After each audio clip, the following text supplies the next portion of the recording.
سلام كميت علو زي خبركم تحتاتلتي قرفا ميديا ودب حوحات كساع هزي أستاسلس على علو تحالف تسراح كاب سلطانهم كمزل عيلت تحبيرو مكي على علو السب السلطان يسحب كمزلو انتقاليزو عوالات جوجل ميسترات كدايت وطعن مقعزيان قبطن محيال خلطاو متحوار قبطن إرتران أو إرترا عودتا كايدوم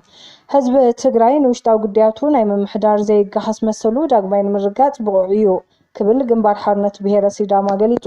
ሰራዊት ሱዳን ኣብ ተዓደብ ኢትዮጵያ ስትራቴጂካዊ ከባቢ ዳግማይ ተቆጻጺሩ ትራምፕ ላዕለዋይ መራሒ ውድብ ሕብረት ምስልምና ከም ዝኣተለ ገሊጹ ፕሬዝዳንት ቫልዲሚር ፑቲን ኣብ ዝቐጽል ሰሙን ወግዓዊ ናይ ስራሕ ዑደት ናብ ቻይና ከም ዝጓዓዝ ተገሊጹ سلام نمسفن استبلشوا ركب حزبات እንደገና ንምትዕራይ ዝዓለመ ብዝብል መድረኽ ዘተ ህዝብን ህዝብ ቀበል ከተማ መቐለ ከም ዝተኻየደ ሕወሓት ኣፍሊጡ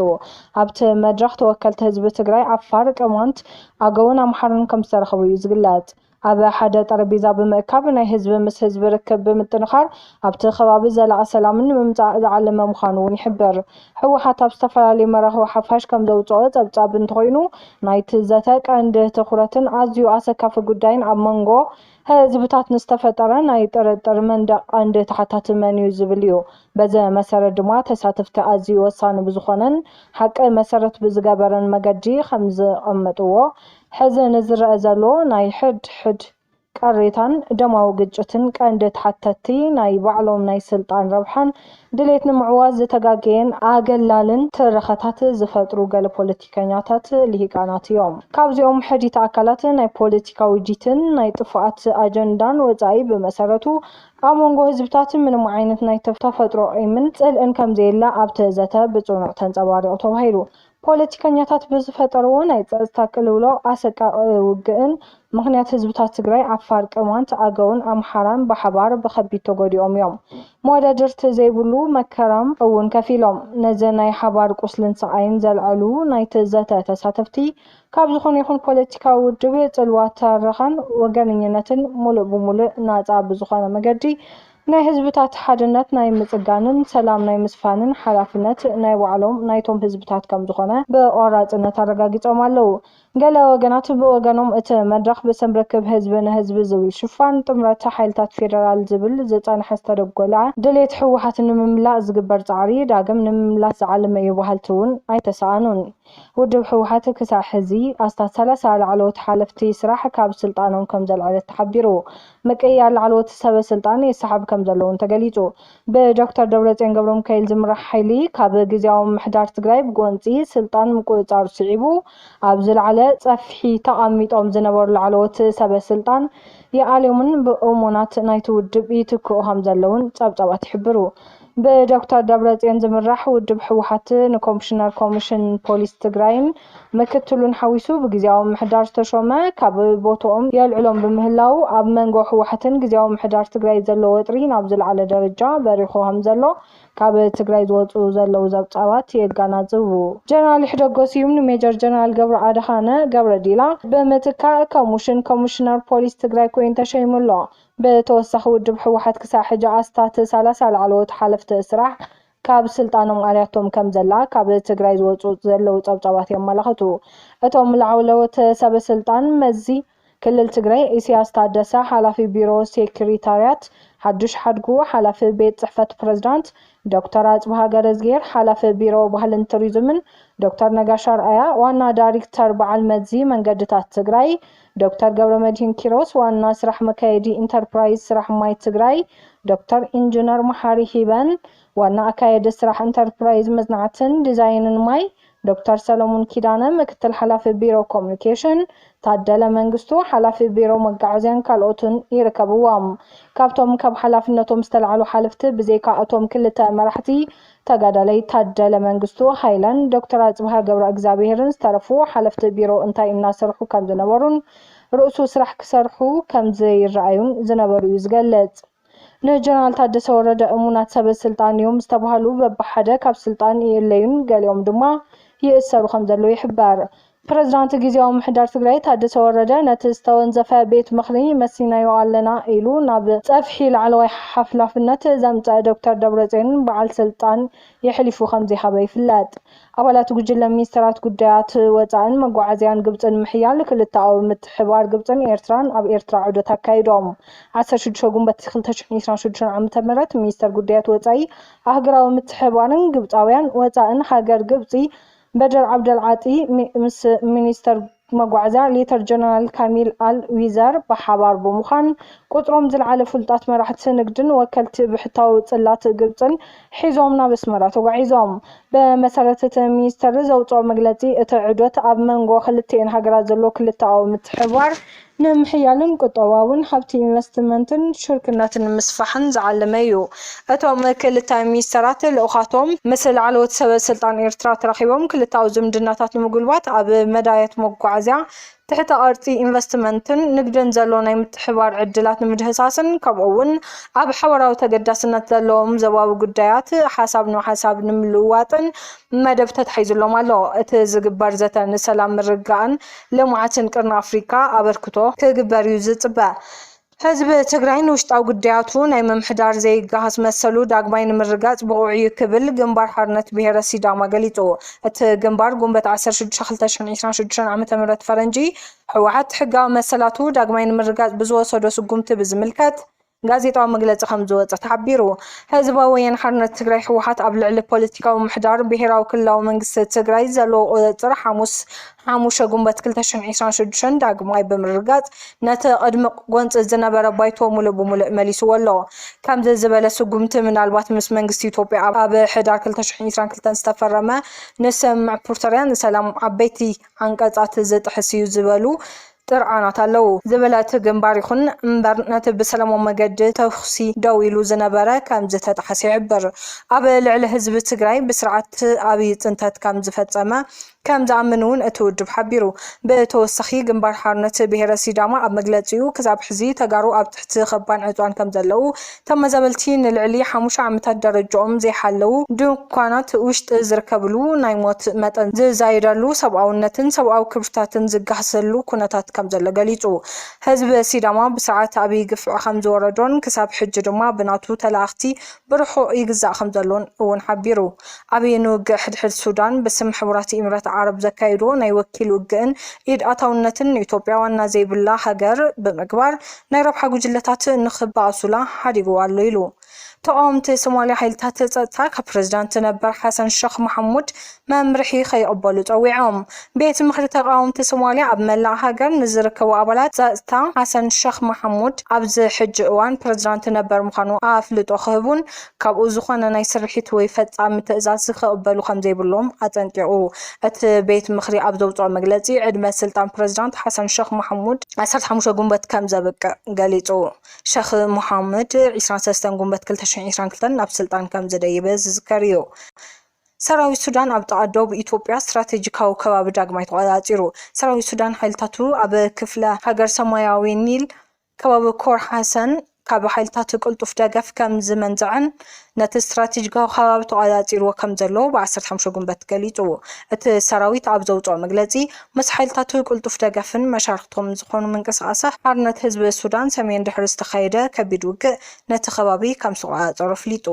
ኣብ ልዕሊቶም ዓመጽቲ ዝበሎም ማልሻታት ከቢድ ጉድኣትን ኪሳራን ናውትን ከም ዝበጽሕ እውን ኣብ መግለጺኡ ሓቢሩ። ከባቢ ኮር ሓሰን ሰራዊት ሱዳን ነቲ ናብ ደቡብ ኢትዮጵያ እትቐርብ ከተማ ከርሙክ ዳግማይ ንምቁፅጻር ዝቐረበ ብምዃኑ ጂኦ ስትራቴጂካዊ ኣገዳስነት ኣለዎ። ካብ ዝሓለፉ ሰሙናት ብሰንኪ እናሓየለ ዝኸይድ ዘሎ ግጭት ካብ ሓያሎ ከባቢታትን ከተማታትን ክፍለ ሃገር ሰማያዊ ኒል ብኣሽሓት ዝቁፀሩ ሰባት ከመዛበሉ ከም ዝኽኣሉ ጸብጻባት ይሕብሩ። ትራምፕ ላዕለዋይ መራሒ ውድብ ሕብረት እስልምና ከም ዝተቐተለ ገሊጹ። ፕሬዝዳንት ኣሜሪካ ዶናልድ ትራምፕ ሓይልታት ኣሜሪካን ናይጀርያን ኣብ ኣፍሪካ ብዘካየድዎ ወታደራዊ ስጉምቲ ነቲ ኣብ ዓለም ለኻዊ ደረጃ ካልኣይ መራሒ ውድብ ሕብረት ምስልምና ISIS ኮይኑ ዝነጥፍ ዝነበረ ሰብ ከም ዘቐተልዎ ገሊጹ። ትራምፕ ኣብ ትሩዝ ሶሻል ኣብ ዝጻሕፎ መልእኽቲ እቲ ሓበራዊ ስጉምቲ ነቲ ኣብ ዓለም ብዝለዓለ ደረጃ ንጡፍ ዝነበረ ግብረ ሽበራዊ ኣብ ቢላል አልሙኒክ ንምውጋድ ብዘይኮነ ይኹን ጌጋ ፍጹም ብዝኾነ መንገዲ ከም ዝተፈጸመ ገሊጹ። አልሙኒክ ب2023 بواشنطن فولي عالم لخاوي قبر شبراوي تباهيلو ترقحو نيرو وتدرو حيل نيجيريا ግን ክሳብ ሕጂ ብዛዕባቲ መጥቃዕቲ ዝህቦ መግለፂ የለን እዚ ቅትለት እዚ እንተተረጋጊፁ ስዒቡ ምስቲ ብ2017 ዝተፈፀመ ቅትለት መራሕቲ ጉጅለ አቡበከር አልባዕዲድ ንውድብ ሕቡራት ምስልምና IS ካልእ ዓብይ ስዕረት ክኸውን ይኽእል እዩ ቢቢሲ ንመንግስቲ አሜሪካን ሰበስልጣን ናይጀርያን ርእይቶኦም ንምሃብ ኣዘራሪቦም ኣሎ አልሚኒክ አቡበከር ኢብን መሐመድ አቢን አሊ አልሚኒክ ተባሂሉውን ዝፍለጥ ናቶም ምስ ውድብ ሕብረት ምስልምና IS ምትእስሳር ዘለዎምን ኣብ መላእ አፍሪቃ ዝርከቡን ወሃይታት ይመርሕ ነይሩ ብፍላይ ድማ ነቲ ኣብ ሓውሲ ተፋሰስ ቀላይ ጫድን ሰሓልን ዓሪዱ ዝርከብ ምስ ኒጀር ጫድን ማሊን ዶበ ሰገር ምትእስሳር ዘለዎ ግዝኣት ውድብ ሕብረት ምስልምና ምዕራብ አፍሪቃ ይመርሕ ከም ዝነበረ ተፈሊጡሎ እቲ ናይ ትራምፕ መልእኽቲ ብዛዕባ ስጉምቲ ወይ እቲ ሓበራዊ ልኡኽ ዝተፈጸመሉ ግዜ ዝርዝር ሓበሬታ ይሃበን ትራምፕ ሞት ናይ ዝመርሕን አፍሪቃን ዓለም ለኻዊ መርባበት ውድብ ሕብረት እስልምና IS ሓይሉ ውቅዒት ምዃኑን ንእዝን ቁፅጥርን ከም ዝተበታተነ ገሊጹ ፕሬዝዳንት ቭላድሚር ፑቲን ኣብ ዝቐፅል ሰሙን ወግዓዊ ናይ ስራሕ ዑደት ናብ ቻይና ከም ዝጓዓዙ ተገሊጹ ሳውዝ ቻይና ሞርኒንግ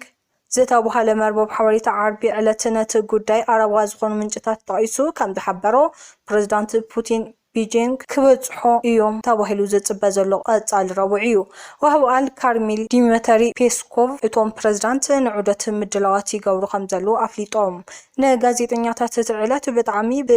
ኣብ ቀረባ ግዜ ዕላው ከም ዝኸውን ተዛሪቦም እቲ ኣጀንዳ ንጹር እዩ ብቐንዱ ኣብ ክልተኣዊ ጉዳይ ክኸውን እዩ ብምባል ፔስኮቭ ናይቶም ክልተ ፕሬዝደንታት ዘታ ኣብ ስትራቴጂካዊ ምሕዝነት ከም ዘትኩር ተዛሪቡ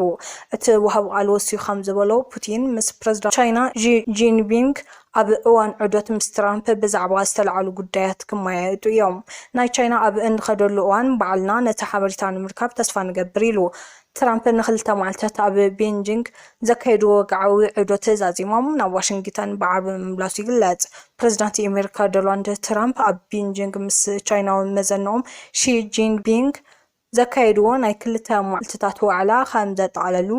ታይዋን ካብ ቻይና ተፈልያ ወግዓዊ ናጽነታ ካብ ምእዋጅ ክትቁጠብ ጽኑዕ መጠንቀቕታ ሂቦም ፕሬዝዳንት ትራምፕ ዓርቢ ዕለት ንፎክስ ኒውስ ኣብ ዝሃቡ ኣልመለስ ዝኾነ ኣካል ናጽነቱ ክእውጅ ክረአ ይደልን ኢሎም ታይዋን ባዕላ ከም ላዕለዎት ሃገር ስለተቆፀረ ወግዓዊ ናይ ናጽነት ኣዋጅ ምውፃእ ከም ዘድልያ ናይ ታይዋን ፕሬዝዳንት ላይ ቺንግ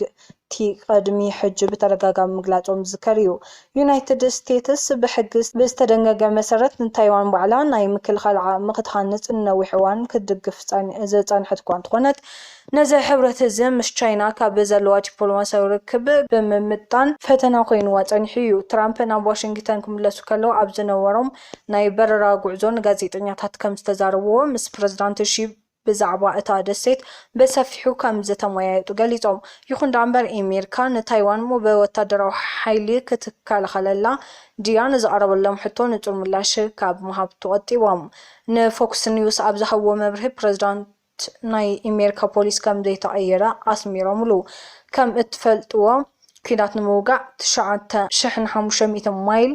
15.289 ኪሎ ሜትር ርሕቀት ክንጓዓዝ የገድደና እዩ ኣነ ነዚ ኣይደልዮን ንሳቶም ታይዋናውያን ክረግኡ እደሊ ቻይና እውን ክትረግእ እደሊ ኢሎም ብናይ ቻይና መንግስታዊ ሚድያታት ጸብጻብ መሰረት ፕሬዝዳንት ሺ ጂንፒንግ ኣብቲ ዘተ ጉዳይ ታይዋን ኣብ ርክብ ቻይና አሜሪካን ኣዝዩ ኣገዳሲ ጉዳይ እዩ ብግቡኡ እንተዘይተታሒዙ ክልቲአን ሃገራት ክጋጨ ወይ ናብ ኩናት ከኣትዋ ይኽእላ እየን ክብሉ መጠንቀቕታ ሂቦም ይኹን እምበር ትራምፕ ምስ ቻይና ኩናት ክፈጥር እዩ ኢሎም ከም ዘይሓስቡን ፕሬዝዳንት ሺ እውን ኩናት ክርእዩ ከም ዘይደልዩን ገሊጾም ቻይና ኣብ ዝሓለፈ ዓመታት ኣብ ዙርያ ታይዋን ወታደራዊ ልምድታት ምሕያላ ኣብቲ ዞባ ወጥራ ኣጋዲዱ እዩ ምስ ዝተኣሳሲሩ ኣብ ዝሓለፈ ዓመት መወዳእታ ናይ ትራምፕ ምምሕዳር ንታይዋን ናይ $11 ቢልዮን ናይ ኩናት መሳርሒ ዝረኣ ሮኬት መተኮሲታትን ሚሳኤላትን ዘጠቃለለ ንምሻጥ ምቕራቡን ቻይና ኣዝዩ ኣቕጢዕዋ እዩ ትራምፕ እዚ ናይ ኩናት መሳርሒ መሸጣ ክቕፅል ድዩ ኣይቕፅልን ኣብ ቀረባ ግዜ ክውስኑ ምዃኖም ምስ ሺ እውን ብዕምቀት ከም ዝተመያየጡሉን ገሊጾም ወሲኹምን በዚ ሕጂ እዋን ንታይዋን ዘመሓድር ዘሎ ሰብ ከዛርበለኒ ኢሎም ዩናይትድ ስቴትስ ምስ ታይዋን ወግዓዊ ዘይኮነ ሓያለ ርክብ እኳ እንተለዋ ናይ ኣሜሪካ ፕረዚዳንት ምስ ናይ ታይዋን መራሒ ብቐጥታ ክዛረቡ ልሙድ ኣይኮነን ከም ዝበለ ስጉምቲ ምስ ናይ ቻይና መንግስቲ አሸጋርን ሰላም አፍራስን ኢሉ ዝጽውዖም ናይ ታይዋን ፕሬዝዳንት ቺንግቲ በቀጥታ ምዝራብ ስለዘስዕብ በወገን ቤጂንግ ላዕለዋይ ቁጣዕ ክልዓል ይኽእል እዩ ናይ ታይዋን ናይ ወጻኢ ጉዳያት ሚኒስተር ሊን ቺዮ ሊንግ በወገኖም ጉጅሎኦም ነቲ ናይ ኣሜሪካ ቻይናን ናይ መራሕቲ ዋዕላ በቀረባ ይከታተሉ ከም ዝነበረን ረብሓ ታይዋን ንምሕላው ምስ ኣሜሪካ ጽቡቕ ርክብ ከም ዝገበሩን ገሊጾም እቶም ሚኒስተር ታይዋን ኣብቲ ዞባ ሓላዊት ሰላም ምርጋን مخانا بملعال ቻይና በናይ ተንኮሳ ወታደራዊ ስጉምትታትን በእምባገነናዊ ጭቆናን አደጋት ትጋደዳላ ክብሉ ከሲሶም ዝኸበርኩም ተከታተልቲ ቃርፋ ሚዲያ ሓበሬታና ነዙ ምስሊ ነይሮም ሓቢርኩምና ስለጸናሕኩም ነመስግን ቤተሰብ ስለትኾኑ ነመስግን ናብ ካልኦት ምብጻሕ ሸርን ሰብስክራይብ ናይ ትረስዑ ይኹን